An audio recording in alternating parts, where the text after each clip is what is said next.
चित्रलेखा बीजगुप्त के जीवन से बिना उसकी इच्छा के चली गई थी। यशोधरा उसके जीवन में बिना उसकी इच्छा के आ गई थी। बीजगुप्त हंस पड़ा। जीवन उसके निकट एक समस्या थी। काशी के जनरों में बीजगुप्त ने अपने हृदय की हलचल को डुबाना चाहा था, पर यह न हो सका। केवल हलचल का रूप बदल गया। छाया चित्र की तरह उसकी आंखों के आगे से चित्रलेखा का चित्र हटकर यशोधरा का चित्र आ गया था। दुख की हलचल सुख के कंपन में परिणत हो गई थी। बीजगुप्त और उसके साथियों को काशी में आए हुए प्रायः एक सप्ताह हो गया था। उस दिन संध्या हो गई थी। सब लोग एक साथ बैठे हुए काशी नगर के सुंदर दृश्यों पर वार्तालाप कर रहे थे। मृत्युंजय ने कहा, मेरी इच्छा होती है कि मैं काशी वास करूं, पर क्या करूं, विवश हूं। अभी गृहस्थी का जाल मुझको जकड़े ही हुए है। इतना कहकर मृत्युंजय ने अर्थभरी दृष्टि से बीजगुप्त की ओर देखा। बीजगुप्त ने मृत्युंजय की बातों का अर्थ न समझने की कोशिश करते हुए कहा, आर्य, रत और विरत, अनुरागी और विरागी तथा गृहस्थ और सन्यासी में भेद बहुत थोड़ा है, और जो कुछ है भी वह नहीं के बराबर है। इतना कहकर वह हंस पड़ा। मेरी बात पर आर्य आश्चर्य तथा विश्वास प्रकट कर सकते हैं, पर जो कुछ मैं कहता हूँ वह सत्य है। श्वेतांग को अच्छा अवसर मिल गया। मृत्युंजय का पक्ष समर्थन करते हुए उसने कहा, स्वामिन, सत्य क्या है? क्या कभी यह जाना भी जा सकता है? परिस्थिति की अनुकूलता के दूसरे नाम को ही सत्य के नाम से पुकारा जाता है, और परिस्थितियां सदा एक सी नहीं हुआ करती।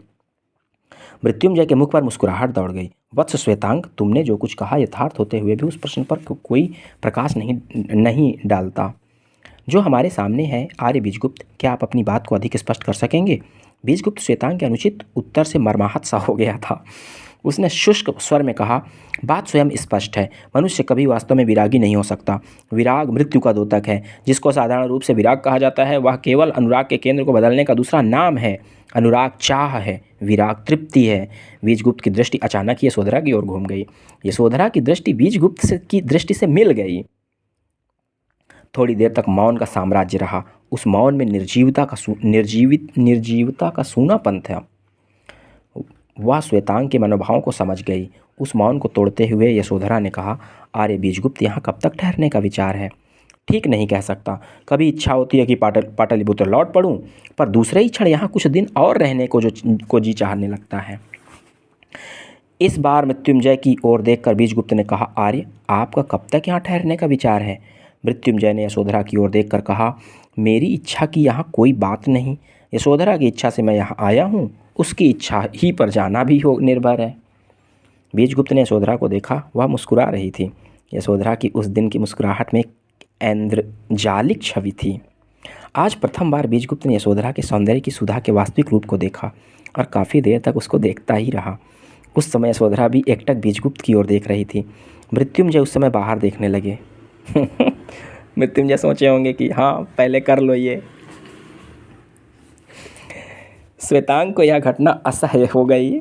स्वामी, क्या आज नगर पर्यटन करने का विचार नहीं है? बीजगुप्त चौंक उठा। उसने एकदम ही अपनी आंखें यशोधरा से हटा लीं, और यशोधरा ने भी अपनी आंखें श्वेतांग की ओर फेर लीं। बीजगुप्त ने मृत्युंजय से कहा, आर्य, नगर में घूमने का क्या विचार है? आज तो इच्छा नहीं होती। श्वेतांग ने यशोधरा से पूछा, देवी यशोधरा, तुम चलोगी? यशोधरा हंस पड़ी। यहाँ बैठकर भी क्या करूँगी? बीजगुप्त ने कहा, जाने की तो मेरी इच्छा भी नहीं है। तो फिर क्या आप आर्य श्वेतांग को मेरे साथ जाने की अनुमति दे सकेंगे? यशोधरा ने बीजगुप्त से कहा। अवश्य। बीजगुप्त को अपनी इच्छा के विरुद्ध कहना पड़ा। यशोधरा श्वेतांग के साथ चली गई। बीजगुप्त ने मृत्युंजय से कहा, आर्य, आप काशी में यज्ञ करने वाले थे, क्या आपने विचार बदल लिया? मृत्युंजय हंस पड़े। हाँ, कुछ दिनों के लिए विचार स्थगित कर दिया है। आर्य बीजगुप्त, एक बात नहीं समझ पा रहा हूँ, क्या यज्ञ से बलि प्रदान वाला अंश नहीं निकाला जा सकता? क्यों? बीजगुप्त भी हंसने लगा। आर्य तो बौद्ध भिक्षुओं की बातों में अभी नहीं पड़े। इसमें आश्चर्य की बात ही क्या? इतने रक्तपात से लाभ? यह रक्तपात धर्म में ग्लानि ही पैदा करता है। जो कुछ बुद्ध ने कहा उसमें तथ्य अवश्य हैं, और शायद सत्य भी है, धीरे से बीजगुप्त ने कहा। थोड़ी देर तक दोनों मौन रहे। बीजगुप्त उठ खड़ा हुआ। आर्य, यहाँ जी नहीं लगता। यदि नगर में घूम आवें तो इसमें आपको कोई आपत्ति होगी? केवल चलने की कोई विशेष इच्छा न थी। आपत्ति का कोई प्रश्न ही नहीं है। यदि चलना चाहते हो तो मैं भी तैयार हूँ। नगर के कोलाहल से ऊबकर मृत्युंजय ने गंगा की ओर रथ फेर दिया। गंगा के किनारे नौकाएं तैयार थीं। बीजगुप्त ने देखा श्वेतांग और यशोधरा एक नौका पर चढ़कर जाने वाले हैं। उसने पुकारा, श्वेतांग। श्वेतांग उस समय गंगा के वक्ष पर नाचती हुई नौकाओं को देख रहा था। उसने बीजगुप्त की आवाज़ नहीं सुनी। यशोधरा ने श्वेतांग से कहा, देखो, पिताजी के साथ आर्य बीजगुप्त आ रहे हैं। श्वेतांग ने अपना सिर घुमाया। उस समय तक रथ रुक गया था और बीजगुप्त तथा मृत्युंजय रथ से उतर पड़े थे। उस समय बीजगुप्त का आना श्वेतांग को बुरा लगा। उसका मुखमंडल विकृत हो उठा। उसने धीरे से कहा, नाश हो। पर यशोधरा ने यह सुन लिया। Oh my God. यशोधरा गंभीर हो गई। आर्य श्वेतांग, जीवन में संयम की बड़ी आवश्यकता होती है। श्वेतांग यशोधरा की इस गंभीरता से सहम सा गया। फिर भी उसने कहा, देवी, संयम और प्रेम में विरोध होता है। इस समय तक मृत्युंजय और बीजगुप्त पास आ गए थे। श्वेतांग के मुख से क्षोभ मिश्रित निराशा के भाव अभी दूर न हुए थे। बीजगुप्त ने उसके मुखांकित भाव पढ़ लिए। उसने कहा, श्वेतांग, तुम लोगों के चले जाने के बाद हम लोगों का चित्त नहीं लगा और हम लोग भी चले आए। एक रूखी हंसी हंसते हुए श्वेतांग ने कहा, मैंने स्वामी से पहले ही चलने को कहा था। सब लोग नौका पर बैठ गए और नौका गंगा की धारा में छोड़ दी गई। चारों ओर गंगा के वक्षस्थल पर नौकाएं उतरा रही थीं। कहीं गाना हो रहा था, कहीं बाजे बज रहे थे और कहीं लोग बातें कर रहे थे तथा हंस रहे थे। यशोधरा ने कहा, आर्य श्वेतांग, तुम्हें काशी सुंदर लगता है या पाटलिपुत्र? श्वेतांग ने कुछ देर तक सोच कर कहा, मुझे पाटलिपुत्र अधिक प्रिय है, क्योंकि पाटलिपुत्र का सा ऐश्वर्य यहाँ काशी में नहीं। काशी तो विद्या का केंद्र है। और बीजगुप्त तुम्हें? मुझे आजकल काशी अच्छा लगता है। यशोधरा ने फिर पूछा, आजकल क्यों? देवी यशोधरा, किसी भी स्थान का प्रिय लगना परिस्थिति की अनुकूलता पर निर्भर है। हम स्थान को पसंद नहीं करते।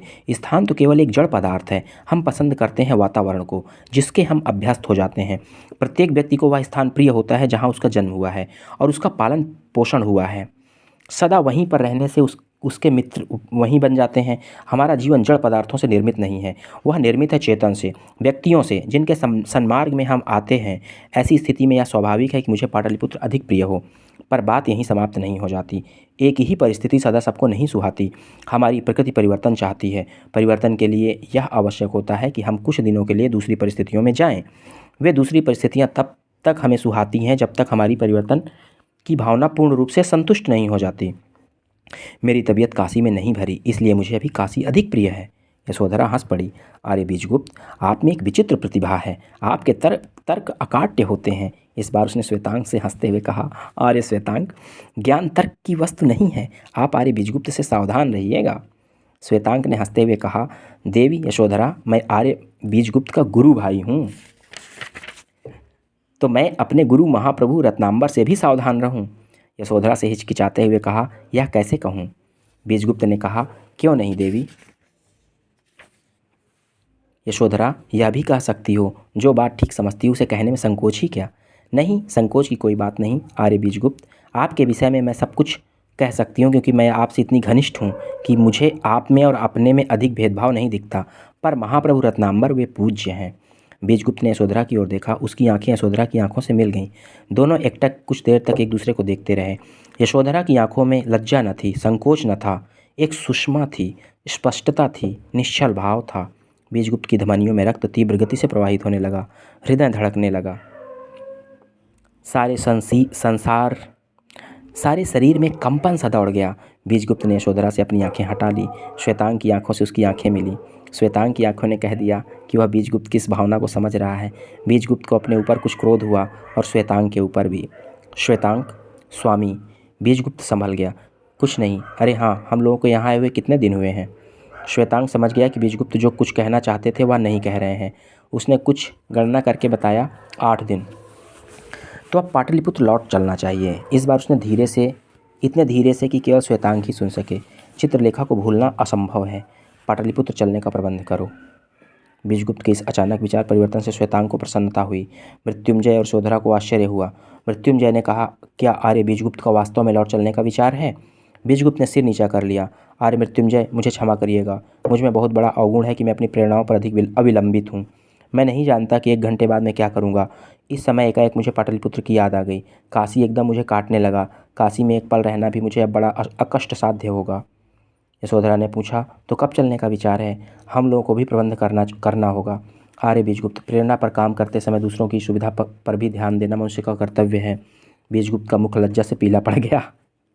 ठीक कहती हो देवी यशोधरा, मुझे क्षमा करना। तुम्हारी सुविधा पर ही मैं अवलंबित हूँ, इतना विश्वास रखो। अब जब तुम उचित समझो तभी मैं चलूँगा। नहीं आर्य बीजगुप्त, मुझे कोई असुविधा नहीं। मैंने तो केवल साधारण बात कही थी। आपको कष्ट ना हो, हम लोग कल संध्या तक लौट चलने का प्रबंध कर लेंगे। कुछ सामान मोल लेना है। आर्य श्वेतांग के साथ में बाज़ार से वह सामान कल ले आऊँगी।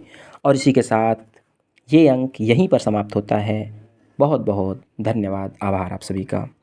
मेरा नाम देव है, हमेशा की तरह।